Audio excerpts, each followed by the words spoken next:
Hello and welcome back. In this third segment, I want to talk about debates over definition of class and begin with the most basic debate that is usually referred to as a kind of shorthand as the debate between Marx and Weber, although some other theorists enter into the debate. One of the reasons that Marx and Weber are the touchstones for debates over class is that they were among the first to talk about it in a systematic way. And that's because of the time when class emerges as a fundamental category of social analysis. That is to say, the emergence of the importance of class is related to the emergence of the modern period. The Industrial Revolution, urbanization, all of the changes that we generally understand as having been concentrated in the 19th century, although of course they're not limited to the 19th century. And it's in this time that it becomes common for divisions to be based less on traditionally based hierarchical classifications, estates, ranks, orders, castes, as dictated by birth as the main factor in determining a person's social position, and more by what people do. That is, there is a general decrease in significance ascribed to characteristics that are hereditary, and an increase in the significance of property, of wealth, and of income, although there are still some residual elements in which hereditary qualities of the individual come to be associated with class. This is going to be important when we turn the discussion to, for example, the theories of Pierre Bourdieu. What this means is that the key writings on class, including Marx and Weber, are bounded in a particular historical context in which capitalist societies were developing, industry was becoming important. This begins in the second half of the 19th century and continues well into the 20th century. But let's begin with Marx, who introduces the concept of class into social theory. Now, Marx's basic insight, his basic argument, is that change happens in history, it happens in human societies because of the inequalities that are imposed among people by the kind of activity that they do and by the things that they own, that they control through class struggle. Now, he argues that this is the key to understanding all of the change, all of the revolutionary change in all of human history. Concretely, he's got 1.5 examples. And those examples are the transition from feudalism to capitalism and what he believes will be the transformation from capitalism into something else. And he concentrates on the capitalist period and argues that the main conflict is between one ruling class, what he calls the bourgeoisie, which controls the means of production, which owns the factories and shops and all of the places where people work, and the people who work for them, the workers, what he calls the proletariat. These are people who make their living by selling their labor power in exchange for wages. This is probably known to you. What makes it important in contemporary life, although it's an insight from the 19th century, is that the so-called conflict perspective in political sociology, that is the point of view that sees the important dimensions of society and change in society as determined by competition between groups.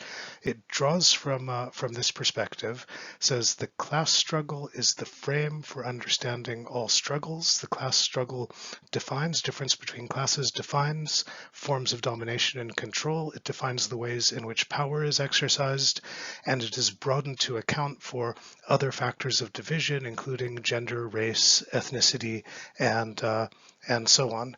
In the Marxist system, how does the dominant class maintain its dominance?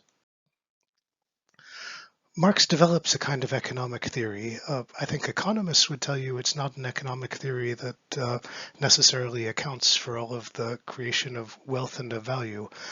But here is Marx's argument. He says that the basic activity of workers is to take materials in the natural world and turn them into products, commodities for sale.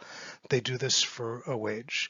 And the difference between the raw material, the goods that occur in nature, and the finished product is that they are worth more. Their value is greater than the original product, and the reason that the value is greater is because they have had labor added to them.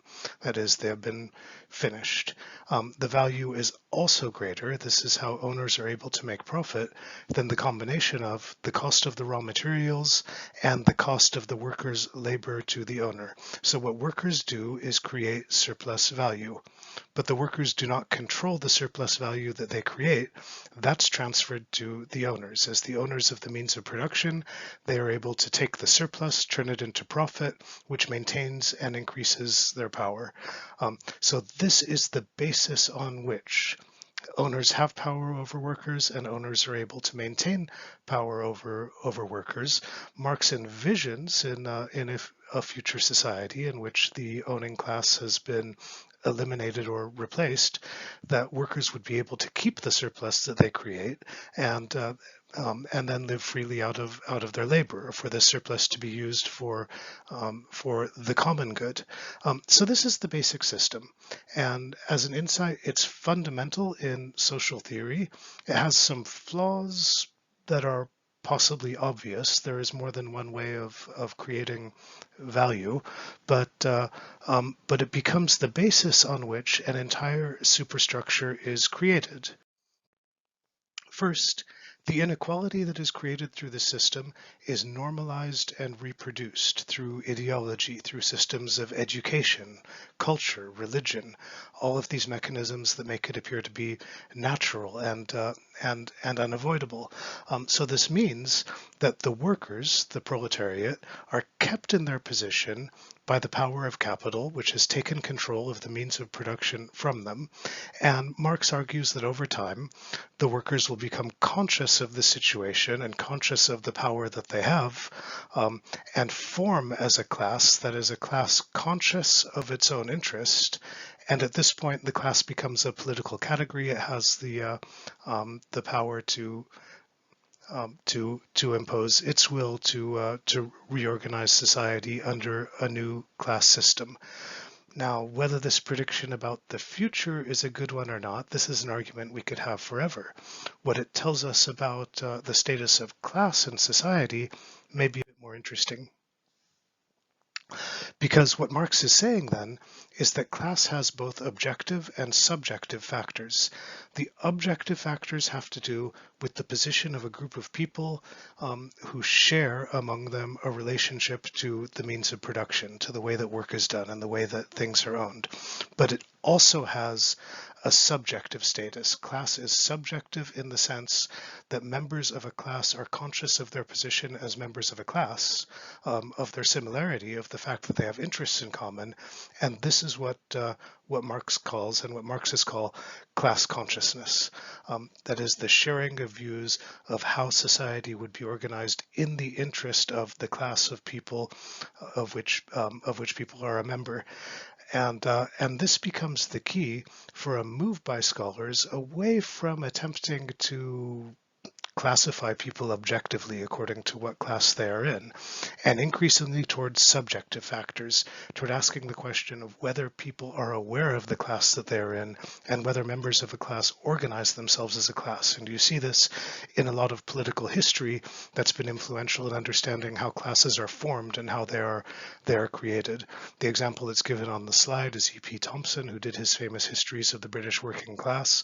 A lot of the early cultural studies tradition comes out of this too, that what popular culture has to do with is teaching people their place in society, of turning working class children into future workers.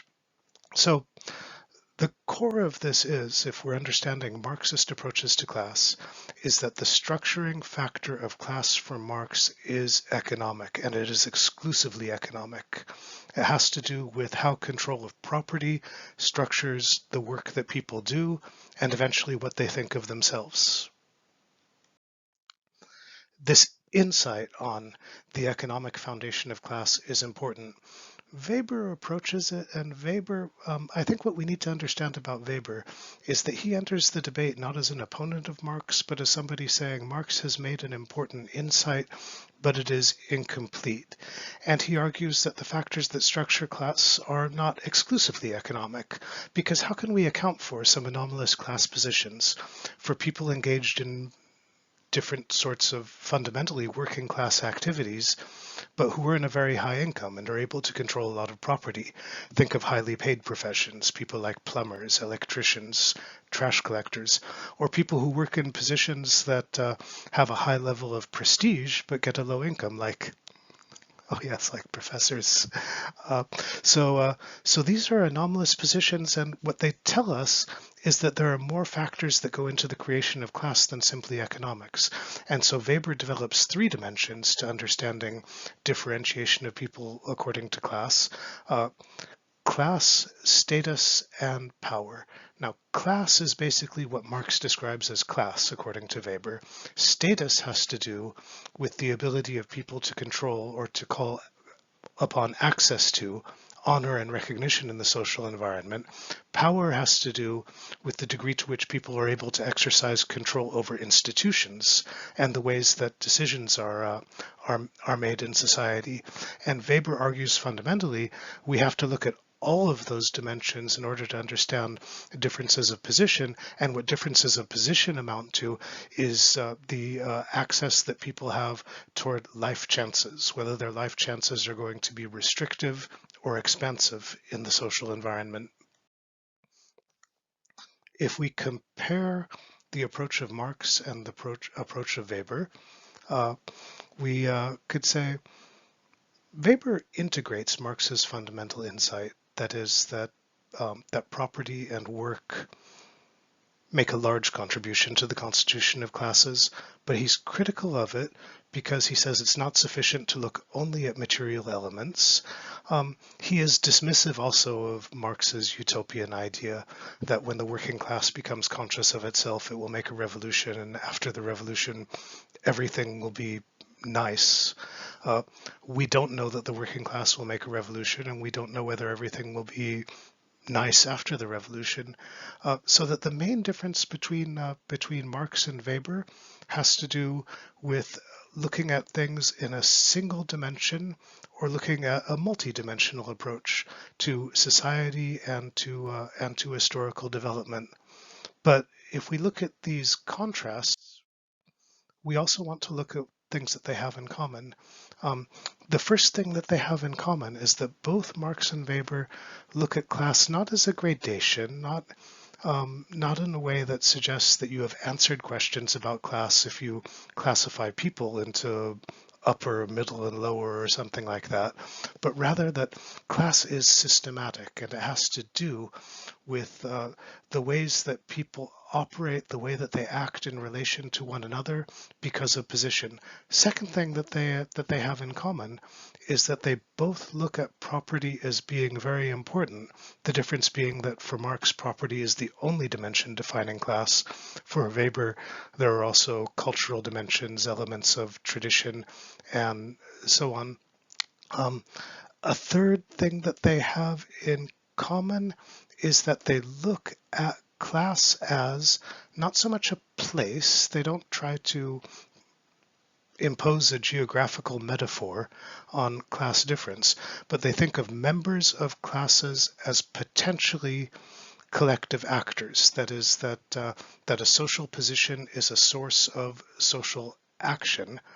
And a final thing that they have in common is that they put an emphasis on material interests. What a class does is it provides a source of interest to a group of people, and this source of interest is the way in which their location is imposed upon them in the social environment. That is, it determines the life chances that they have available, and it influences the likely actions that they're going to take. So these are the fundamental distinctions and commonalities that are structured by the exchange between Marxist and Weberian theory in the late 19th, early 20th century. In the next segment, I want to talk about how some more dimensions are brought into the discussion.